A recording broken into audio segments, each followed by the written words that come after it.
নমস্কার বন্ধুরা, শুভ সকাল। আর আজকে সকালবেলা চলে এসেছি বোলপুর বাজারে। বোলপুর বাজারে আসি মাছ কিনতে। আর আজকে মাছের বাজারে প্রচুর পরিমাণ মাছ আছে, বিভিন্ন রকমের ভ্যারাইটি মাছ আছে। তো এখন দেখি কী কী মাছ আছে, তারপরে তো মাছ নিয়ে বাড়ি যাবেন। আপাতত এখন মাছের বাজারটা দেখি। সব মাছ বসে গেছে, এগুলো কিন্তু বাইরের দিকে, ভিতরে কিন্তু আরও দোকান আছে। আর এইদিকে হচ্ছে মাছের আরও এখন ফাঁকা হয়ে গেছে।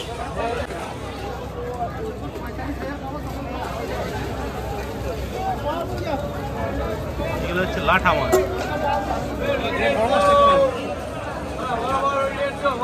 এগুলো কি মাছ দাদা? Black cup. সামনের দিকে যাওয়া হয়নি।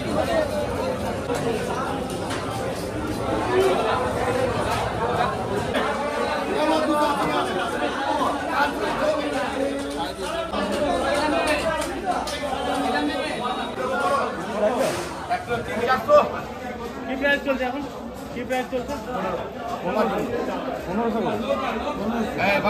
কাঁচা নাকি? কাঁচা। বিশাল সাইজ চলেছে এগুলো নাকি? বিরাট সাইজ। কোনটা ভালো হবে? ডিম হবে? ডিম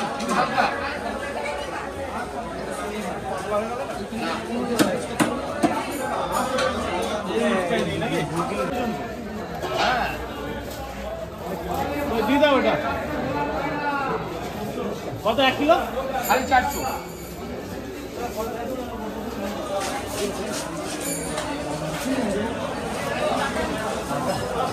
দুটো বড় নিয়ে দিবি। বড় প্যাকেট নেই? বড় প্যাকেট নেই? হ্যাঁ নিশ্চয়ই বড় প্যাকেট আছে। বড় প্যাকেট আসবে না? 600 গ্রাম 80 গ্রাম প্যাকেট।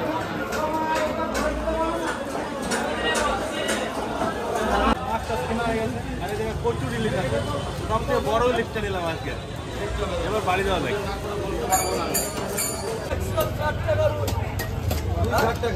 160 এই যে মাল দেখুন।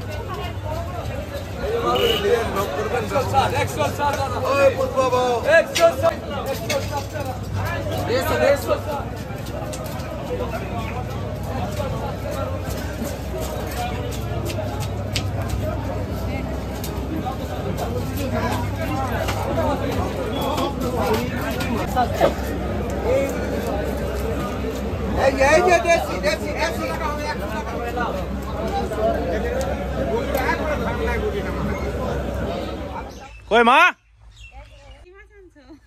দেখো বার করো। ইলিশ মাছ এত বড় দাও। ওরে বাপ রে, দেখো দিবাস দেখ। ও বাবা, কাঁচা ইলিশ। কাঁচা ইলিশ তো দেখো না, লেকটা করে। আর দেখি জ্যান্ত মনে হচ্ছে। হ্যাঁ, বরফ হয়ে গেলে কিন্তু শক্ত থাকতো বলো। এই কাতলা তো ভাই। এই দেখো কাতলা এটা। ইলিশ মাছ। তুমি শুধু ইলিশটা দাও কেমন লাল বলো তো। কতটা ওয়েট হইতে পারে দাদা? 300। 1.5 কিলো ওয়েট। হ্যাঁ আমি তো কি বলতে গেছিলাম, 1.5 কিলো হবে। তুমি শুধু ইলিশটা রংটা দেখো দিবাস। মানে এই মাছ খাইতে গেলে একটা বিরাট একটা চিন্তার বিষয় আছে যে কি দিয়ে রান্না। তুমি যা বলো না বলো, আচ্ছা মাছটা শুধু রংটা দেখো তুমি। এত লাল ইলিশ মাছ আমি দেখি নাই। সলিড মাছ তো ভাই রে ভাই, পাথর খেয়ে যাবে। হালকা একটু ডিম হইতে পারে মাছটায়। এত মাছ আনছে তোমার ভাই, বুঝলা? আরে রুই কাতলা ইলিশ তো নয়, এটা কিন্তু ইলিশ, রুই কাতলা না।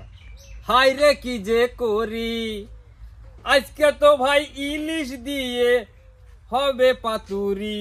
কে ইলিশ দিয়ে মাটির আলু আছে একটা মাটির তলে, ওটাকে তুলবো, তারপরে সেইটা দিয়ে হবে ইলিশ আর মাটির আলু ঝোল। তাহলে চল চলো আলুটা দেখা যাক। একদম অনেক দিন ধরে আলুটা খামু খামু করে খাওয়াই হয় না। ইলিশটা ভাই কিন্তু পাথর খেয়ে জানি। ঠিক আছে গোটা বুঝলি না? আর আলু কেনা কিন্তু পাকি আছে, দেখ এইটা। এই আলুগুলো তো পাকিয়ে গেলে এখন শুকিয়ে যাবে, একাই পড়ে যাবে। একাই পড়ে যাচ্ছে। আর আলুটা কিন্তু নিচে মনে হয় একদম বড় হয়ে গেছে। হ্যাঁ, এই মাটি খুঁড়লে পরে বেরোবে। এখন দেখি কি আছে এর মধ্যে। এইবারে হবে আসল খেলা। কাইটে কুটে না যায়, এটাই তো ভয়। কোদাল নিয়ে হুম, কোদাল নিয়ে আয়। আমি বললাম চাষ কোদালটা কোথায়? কোদাল দিয়ে উঠি তো আগে। কোদাল শাবল সবই লাগবে আজকে। আলুটা 2 রকম 3 রকমের হয়। একটা লম্বা হবে, বেশি ছড়াবে না, ওটা একদম গোজের মতো মাটির তলে ঢুকে যায়। আর একটা আছে মানে মোটামুটি ভাবে ছড়াবে আর ওজন হবে সেটা বিরাট, একটাতে 7 কিলো 8 কিলো 10 কিলো পর্যন্ত হয়। এখন এটা দেখা যাক কত বড় হয়েছে, আশা করি খারাপ হবে না মনে হয়, আর মাটির তলে জিনিস তো না বেরোলে বোঝা যাবে না। এই যে সাদা বাড়িছে না, এই যে এইটাই আলু, এই যে সোজা চলে গেছে লম্বা হয়ে। দেখা যাক কত দূর গেছে। কত যাইতে হবে কে জানে। এই আলু উঠিনে কষ্ট আছে, কষ্ট মানে তো কিন্তু নদা যেখানে লম্বা হবে নামে সেখানে বহুত নিচে থাকে। বহুত নিচে থাকে মানে এক কোমর গর্ত করতে, এর আগে আমি একবার উড়িয়েছিলাম। না আলু তোলা খুঁজছি ভাই নে, খুঁজে পাও না? কোথায় যে কত দূর গেছে। আলু গাছ এক জায়গায় আর আলু আর এক জায়গায়। মাটির তলার আলু ওরকম খুঁজলে হবে না, অনেকটা চওড়া করে খুঁজতে হবে মাটি। আরে আলু এই যে দেখছি, এই যে এই যে আলু দেখছি, এই যে হ্যাঁ এইদিকে চলে গেছে।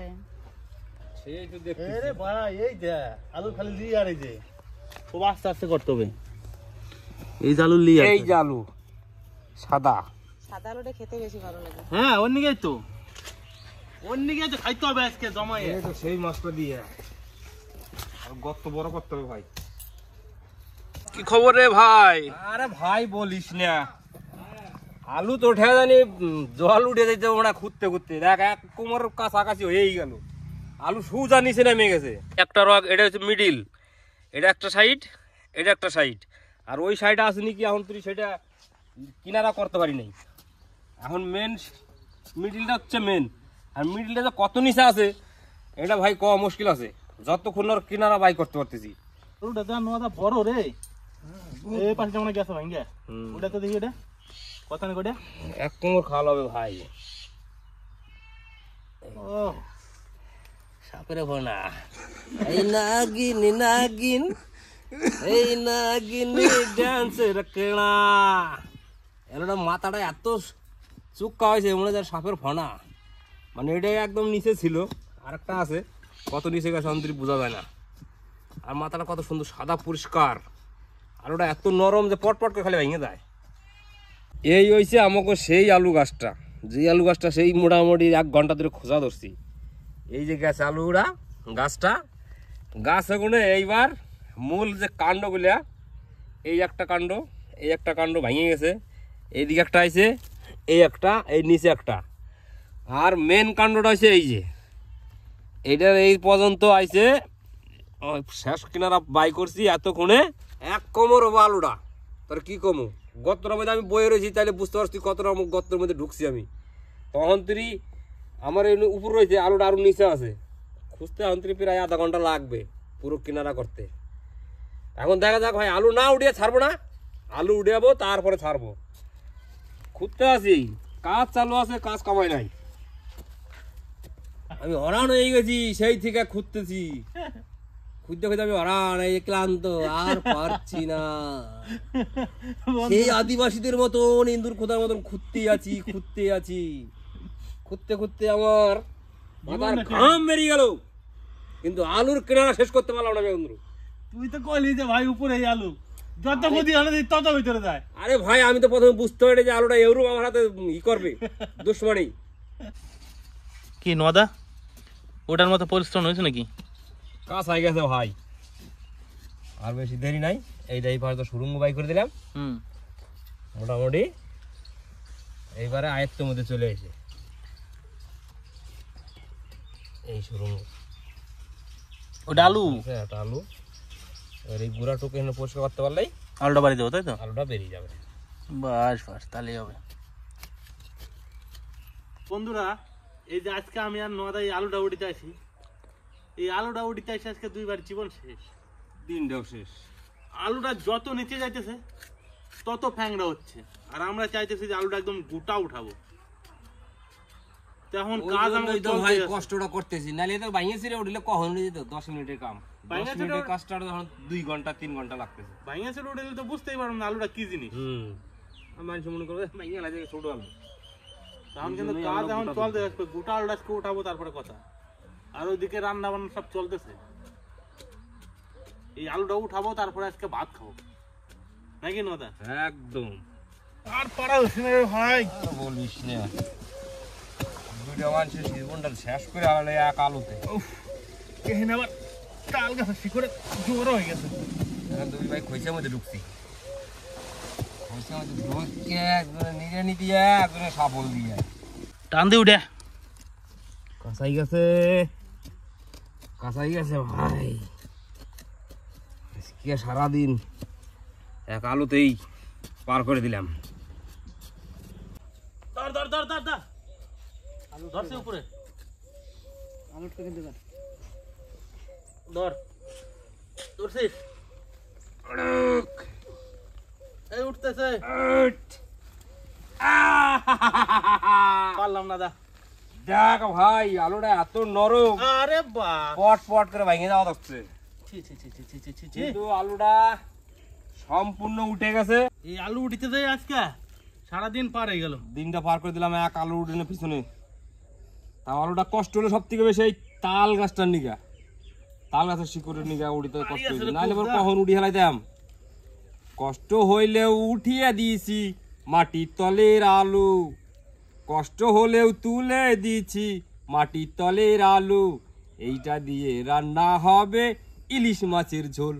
চলো চলো ইলিশ মাছের ঝোলটা দিয়ে আবার আলুটা রান্না হচ্ছে, এখানে যে খাওয়া দাওয়া হবে। কি মজা কি মজা। তো সত্যি আজকে যে আলুটা তুললাম, মানে এই আলুটা দেখে মনটা ভরে গেল। এত সুন্দর আলু কোথাও পাওয়া যাবে না। আলু আর বাগাই রাখতে পারতেছি না, এত কিনা আলু, কতটি আলু যে বন্ধুরা এই যে একটা গাছের আলু, একটা গাছে 20 কিলো আলু আছে, 20 কিলো। তবু তো ওখানে রান্নার দিকে নিয়ে গেছে। কতটা দেখ একবার, কতটা কত আলুটা হবে না? হ্যাঁ এক কোমরের বেশি। সকালবেলা এগুলো লাগছি ভাত খাইয়া, মাটি কতটি উঠেছি দেখ। শেষ বেলায় যে আলুটা উঠিয়ে আমরা খুশি, সাকসেসফুল, বিরাট খুশি বিরাট খুশি। দিল গার্ডেন গার্ডেন हो गया यार भाई।